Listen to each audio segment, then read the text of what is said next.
think I get the idea of like, if you were, okay, I'm going to dedicate a certain amount of time to helping people, which I have naturally in my thing where it's like, I have some like code that I live by of like, and you have that, but I bet you the same thing. You don't have a reason why, where you go, I help a certain amount of people with this. Like I always dedicate this amount of time to sort of like help people. Like for, let's just say the smallest thing, like editing, right? Yeah. Like I've spent a lot of time doing like, some of those things where you've spent days figuring out something. Yeah. I'll always spend half an hour on the phone with them, someone walking them through problems. Almost always, right? So I spend a lot of time with people on that kind of stuff for no reason, right? You just have some kind of internal. I mean, yes, I would but say, why is that? Like, how is that helping me? But you do it because it does. Some sort of does it? I don't know. I don't know if it necessarily helps. I agree Maybe with it you helps on that. people think I'm nice. I'll do stuff like that because I don't know if this is stupid, but like I'll just hope that if I needed that from somebody, they would do it. Like a do unto others. Yeah. And So you're clocking the karma. But I'm not, because I'm not trying to say I want it from that.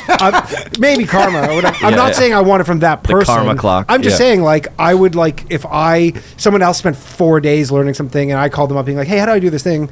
I would also want them to just be like, in 5 minutes. So at the end of the day, it's do unto others. Yeah, just like, like I'm just trying to be why? If you're walking down the street, because that's the life I want, and the world that I'd like to live in. That you would like to live in. If a guy in front of you pulled out his wallet and $100 dropped out, and no one was around, he didn't see it, and you got it, you would say to him, "Hey." If he was still there, if he's like in the distance, like it's going to be like a whole hassle. You like gotta just keep it. I might not spend my day tracking it down a guy and stuff for $100. Yeah. If you track him down and then it's Bill Gates, and he goes, he's like, it's not even worth my time. Yeah. If that's so funny. If I found a wallet, I would bring it to the thing. Or all right, whatever, why? Why don't we just throw it away?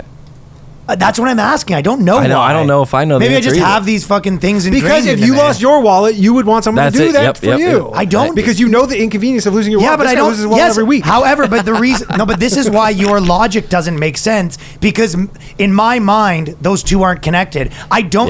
Yes, you're right. I would want someone to turn my wallet, but I actually don't believe in like karma. I don't think the idea. I don't believe in karma. So I don't believe me returning this wallet's making it more likely. I'm not. Get my I wallet don't do in the it. future. It's strictly from like what I said. Like it's just the world I'd like to live in. But of people do that, so I'm going to do that. And you would go. I'd like to live in a world where everyone's giving me $1 million every second. But maybe the person who lost their wallet wasn't like that, and then they get their wallet returned to them, and they go, you know what? If I ever find a wallet, I'll do that. Well, I think that's maybe your logic. I don't think that's what I'm thinking. Like, no, maybe. Well, because everyone also has like a standard, because you go, all right, if I can look him up and find him on Instagram, and he lives on this block, I'll walk down there. But if he has a new address, can't find him online, you're not gonna. You go. He's kind of a dick. You message him. You're like, I got your wallet. He's like, yeah. I live, at 89th Street. If you want to just come drop it off, and you go, you can come pick it up. He goes, yeah, I'd probably rather you drop it off. And you go, we're done here. There's like $400 in there. You go, you know what? All right. Yeah, I think we're done here. Yeah, they're gonna be like annoying and ungrateful about it. Everybody has a lot, but there has to be, like you're saying. Well, this is like the age-old question. Is like there has to be a right and a wrong. I don't know. If you I don't know if I think that there's no such thing as right and wrong in any scenario. Well, we talk about this. If everybody believes, I've said this before. Everybody believes in every situation they are right. Yeah, at all times. I've said that. The whole thing. Everybody goes, you don't want to be on the wrong side of history. You're like, nobody thinks they're on the wrong side of history. If you shoot somebody in the moment, now in a second later when they're bleeding out, and you go, oh shoot, I've done something irreversible. In the moment, you think that you are right, that they deserve that, because you need their money, or they cheated, stole your girl, or whatever. If you wouldn't act wrong. Ever. Yeah, unless you're just this total unless you're a sociopath. Yeah. But you go, oh, I trashed on your video. You're like, oh, well, you have to first justify, oh, he does it professionally, I don't agree with this, he's a jerk, he didn't respond to it. You have to tell yourself a story before you can act wrongly. That you are right at all times. Everyone needs that. Because otherwise you can't do it. It's impossible to live, You can't do it. If you're going to go steal someone's bike, you go, well, I have to make it to this show you would justify it. Yeah, I mean, for sure, it's always justified. You know, otherwise you wouldn't do wrong. Rob, they'll go like, so if rob people because everybody's doing right at all times. So always. if that's the case, then what is the objective one? I would say that it's always just like choices. Like again, every time I'm like spend an hour helping someone or whatever, it's like taking time out of what I would be maybe doing to make money, and maybe at some point I would use that money to help more people. Like it's always this like choices. Yeah. So I don't know, but I guess I just have like a code or something. That you were like, if you're not religious at all, you're born with some kind of. Or was it just culturally, like, even though we're not, like, I'm not Christian, like, you sort of, that sort of value to fit into, like, everybody's going 70 miles an hour. You're like, I can't go 130. I can go 90. Yeah, I need to kind of fit into the world. Yeah. I want to be successful. I don't want to go to jail. How do you think it's helped you being like, okay, I'm going to like help people and all that stuff? Is it more like it just sort of actualizes yourself where you kind of, you feel more like you're purposeful or something? I mean, well, when I was like gonna like kill myself when I got canceled back in, after in the 2019. Smashing Will Christian. Yeah.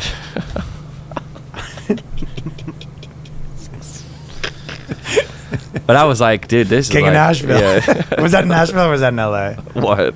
It was in LA. When that happened. Yeah, mostly. Yeah. Oh no, I lived in Nashville. You were one of the original things. I lived in Nashville. What? Like, you know, a big like Netflix comic, like getting all torn away from you. Yeah. News articles, the whole ball of wax, right? Yeah, at all. Yeah. And you were not in a good place. But very bad. Yeah, I was drinking. I've been sober like since that day. Oh, really? Yeah, like 3 years almost. So in some ways, do you think it helped? It saved my life. Unfortunately, I would never tell anybody that. I mean, I don't support. yeah. That's cancel culture saved John Chris. Yeah, I would never say that because I don't believe in cancel culture saved my life. It's coming for everybody, dude. It's a good thing. No, yeah. That you go, all right. What do we do? What do we do in here? Because then like they were like, well, you don't have to like, I don't have to work anymore. Like I've made enough where I don't have to work anymore. And they go, you don't need to come back. You can just go buy a piece of property out in Murfreesboro and just like play golf and I go, and so many people, dude, when I was there, so many people wrote me letters. They were like, I know that you want to end your life because I've been there. They go, I got a DUI when I ruined my marriage. I cheated on my wife. I got fired from my job. I got a divorce. All these things where they're like life. Voted for Hillary. Yeah, but yeah. I was like, oh, it must be tough, dude. Yeah. and then I go, well, I have to like. I go, all these people literally kept me alive. I go, these are strangers. Strangers. Yeah. Just writing. They go, your name is John C. Because they don't want to identify you. They go, John C. You have a letter, and I was just getting stacks of mail in rehab. Yeah, stacks of mail. Are you supposed to read it? Well, they read it for you first. Make sure there's no like nude photos in there or anything. It's like jail. That would be, yeah. It would also would be bad, I guess, if you're like in rehab and they're like, we got some letters for you, and it's like, fuck you piece of shit. They're like, did you really need to send this? Show me this. I'm trying to work through this. All hate mail. They go, can we get a screener here?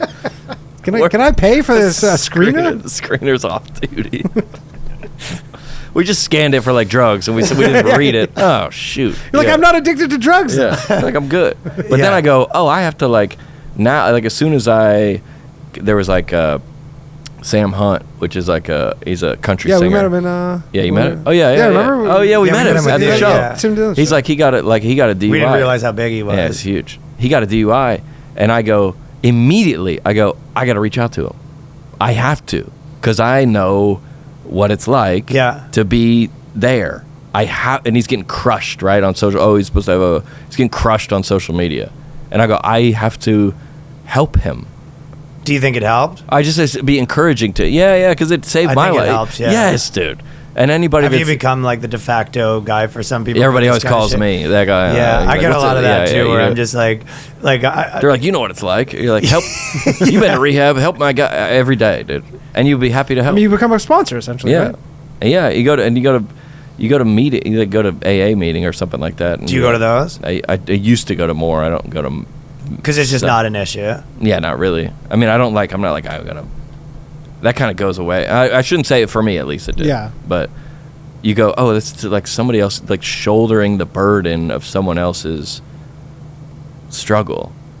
It feels great.